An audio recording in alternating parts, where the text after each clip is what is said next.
If you or someone you know has diabetes, you may have built up an extra supply of test strips and lancets. That's where we come in. We'll buy the supplies that you don't need and resell them to those in need to prevent waste. Help us make diabetes management more affordable. Visit us at teststripswithaz.com.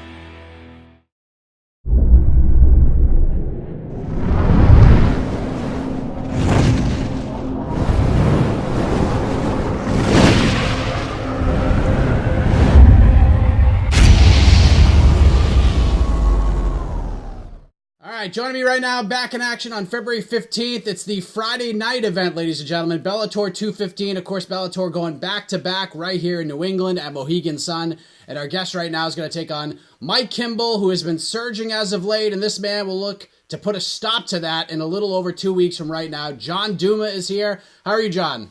Good. I'm good. Doing good. How are you? I'm doing great, man. So let's get this right out of the way here. It is Super Bowl week, and in honor of Super Bowl week, I'm rocking the Patriots stocking cap. Corey Matthews from Boy Meets World, below the neck, Patriots stocking cap on top of the head. You're a New England guy from Rhode Island. I assume you are with Patriots Nation. Is that true? And either way, how does Sunday shape up for you in your crystal ball? What happens at the Super Bowl? Actually, I'm from New Jersey. So no. As much as you might like that. But, man, I don't care. I haven't been watching football this year, so I guess the Patriots, because it'll make it a lot better in New England. So, So you're not are you normally a big Super Bowl guy as far as like going to parties, put away a bunch of wings and pizza while you watch the game, or you just kind of ignore the Super Bowl altogether? Every year I've had a fight like around the Super Bowl time for the party, so I don't even follow it. Don't even, you know what I mean? I'm kind of fan of my own thing this year. So you're focused. You don't care about the Super Bowl. You'll root for the Patriots so everybody around you is a little bit happier. Yeah, exactly. We'll make it a lot easier in New England for that week. There you go. So let's move ahead. Let's talk about what's really important here. Your fight, you get Mike Kimbel, and I actually personally remember being the ring announcer for his final amateur fight with Ammo Fight League in Springfield, Massachusetts. Actually did that for two of his fights. He's obviously found his stride after a sort of an up-and-down amateur career. He's a fellow New England guy. So you get the call that you're going to fight Mike Kimbel at Bellator 215. What's your reaction to that? I was very happy. This was actually a fight that we wanted. So, you know, I was surprised when it came through. When, my manager was like, all right, you know, we'll put our name in, but he's the guy, you know, he's signed with them. So, you know, don't get your hopes up too much, but, you know, we're looking for this. And then a couple weeks later, he said, yeah, we got the fight. And it's been, you know, full bore ever since. So I'm really excited. So how long have you guys has a fight talk between the two of you been taking place? Is this something that's been happening for a while or just something that happened recently? No, just recently. I've been staying with CES pretty much. And, you know, I just had some fights fall through. I've been trying to get on the last two cards. Nothing materialized. And he's like, hey, you know, I was trying to get on that January card. He's like, you know, I might be able to get you on the Bellator card. You know, we'll see. And, you know, obviously I jumped at that. So we're here now. So that's, you know, it's just been a kind of a circumstantial thing.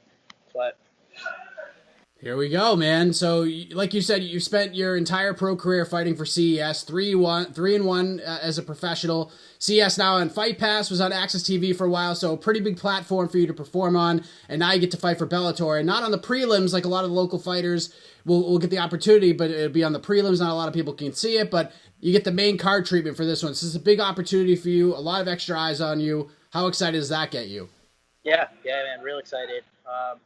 You know, just another step in my career. So, you know, I'm not trying to look too much, you know, I'm not trying to look too much at like, oh, I'm going to be on TV or the cameras or this or that, you know, just staying focused on the fight. And then, you know, afterwards I can kind of enjoy that and, you know, I'll be able to look back at it and, you know, enjoy the experience and hopefully what comes after, you know, with, you know, hopefully staying with Bellator or any other opportunities that might come up. You talk about how a fight with you and Mike has been something that's been discussed as of recent. You know, you were at CES, he got signed with Bellator, never really came to fruition until right now. And he got his opportunity. He's had two quick, nasty finishes with Bellator. And after his first pro fight, you mentioned it, Bellator locked him up to an exclusive deal. So as a fighter yourself, you're trying to make your way up the ladder. What did you think of Mike getting locked down the way that he did? Were you happy that New England MMA was getting a little more notoriety in that way, or did in a way that kind of leave a little bit of a sour taste in your mouth knowing what you wanted to accomplish in your career? Nah, man, not at all. I'm Mike, actually, I figured, if he could do it, I look at that as like he can do it. He's a young kid. They were looking at him like that, and I can be pushed the same way. So I saw it as more of an opportunity for myself as well that I could do it. And now, that was back when he got signed. So now that it's kind of all becoming reality now. So yeah, it's exciting. That's a great way to look at it, man. Obviously he has his strengths. You have your bread and butter. You have your strengths. Stylistically, how does this matchup suit you? Does this play right in your wheelhouse? Yeah. I think, at Triforce and, with all my coaches, we kind of adapt and overcome. So there's no like one set single way that, we look at and fight each fighter. We kind of, we dissect everybody and look them through. So I can't say like, oh, that's the perfect guy for me to fight. That's the perfect, everybody's a perfect guy for me to fight. As long as I can get a training camp and I can, work my strengths and my, towards their weaknesses, I think, any fight is a good fight for me.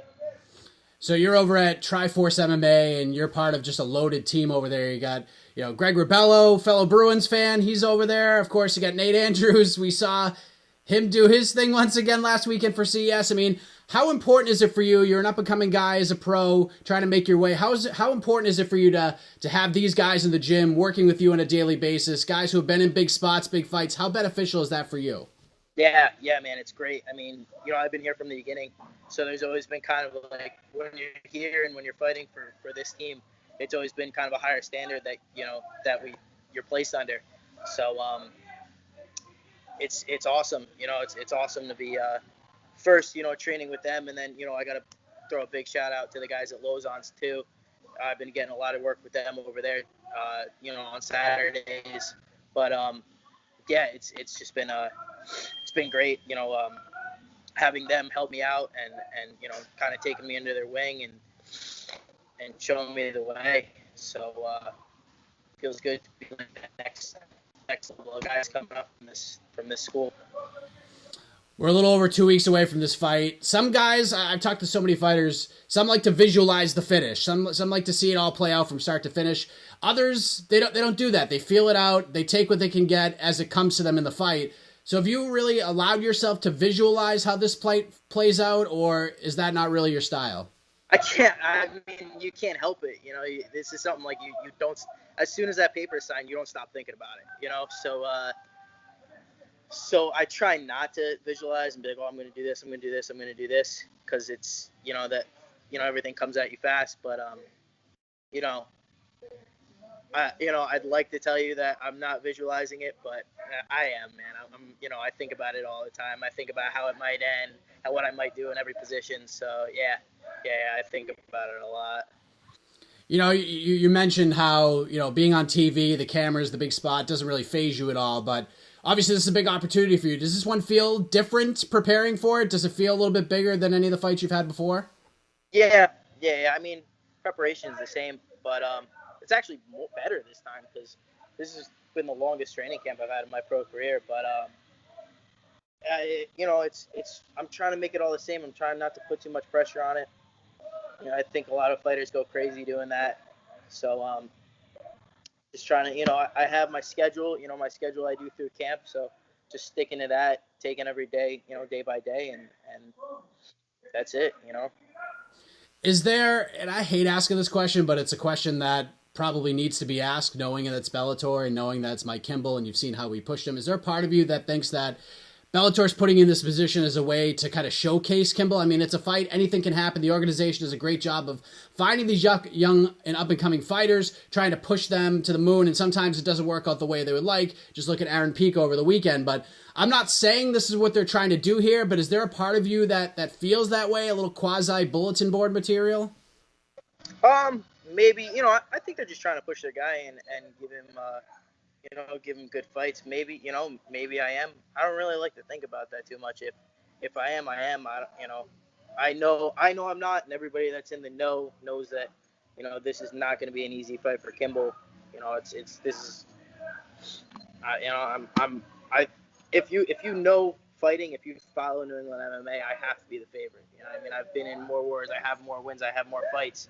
So you know, he's real exciting. His career is going on a real exciting path right now. But I think, you know, they might have bit off a little bit more than they could chew with this one, if that's their intention.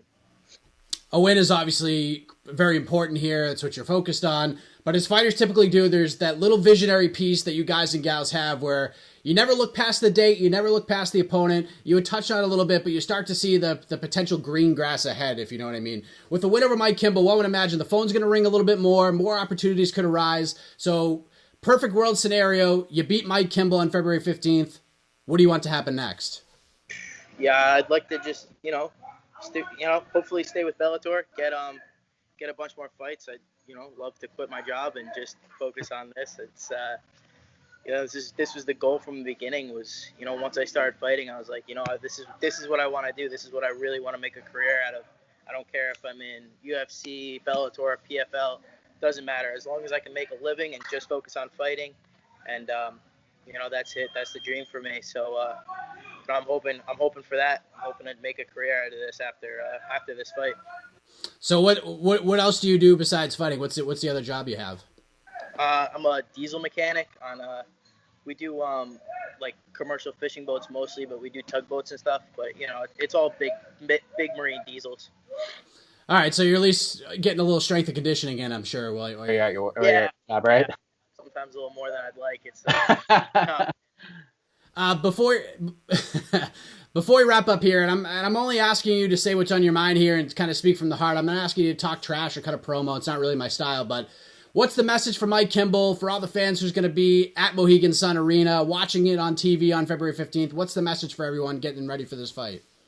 I could say good luck. I'm gonna kill you, but thanks, man. He's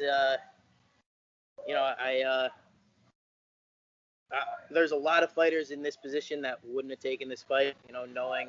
Knowing this is two up and coming 135ers that are that are on a collision course. You rarely see that in New England MMA anymore. So he had the balls. He stepped up and he took this fight, and so did I. And we're both putting it all on the line. So thanks, man. I'll see you.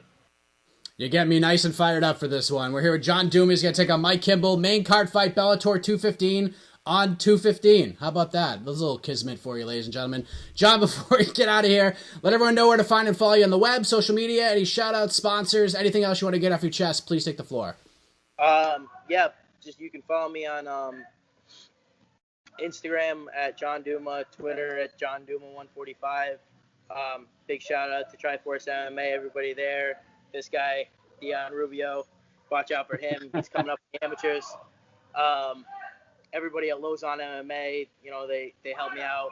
My management, Top Game Management, Tyson over there. That's it. So, see you guys on the 15th. So you got Dion Rubio there. I've heard the name. What weight class does he fight at? He's at right now I'm 155, lightweight. All right, so were you supposed to fight Matt Bienia? Or did you just fight him? No, we had never even agreed on anything. So he just went out there out of his own way. I don't know if he was trying to goad me, but I didn't accept no fight or anything yet.